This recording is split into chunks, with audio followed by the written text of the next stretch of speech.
Water లేక మేము ఏడ్చి సస్తుంటే ఇగో మేకల కడలు దుల్ల కడలు వచ్చి గేట్ వాళ్ళు ఇప్పేసి వెళ్ళిపోయారు. మొత్తం నీళ్ళు అని పోయినాయి చూడు. అసలు అట్లా ఇప్పితే పర్వాలేదు, కానీ ఇప్పినాక నీళ్ళు వస్తే పట్టుకోవాలి, రాకపోతే ఏం చేయాలి, బంద్ చేసిపోవాలి.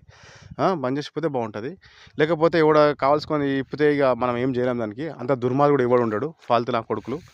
ఇక వాళ్ళని ఏం చెప్పలేము.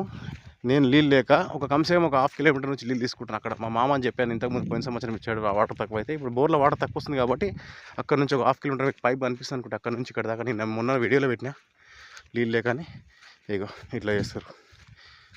చేనులో నీళ్ళు లేక ఇంత కష్టపడుతుంటే ఒక గొర్రెల కాడైనా మేకల కాడైనా చూసి జాగ్రత్త. ఒక నీళ్ళు పట్టుకుంటే గేట్ వాళ్ళు ఓపెన్ చేస్తే మళ్ళీ బంద్ చేయండి. నీళ్ళు వస్తలేవు అని చెప్పి కుళ్ళ పెట్టిపోతే మీ క్లాస్ మా క్లాస్ పంట క్లాస్ ఉత్త ఎక్కడ అక్కడ వేస్ట్గా పోయినాయి నీళ్ళు. ఏమైనా లాభం ఉంటుందా?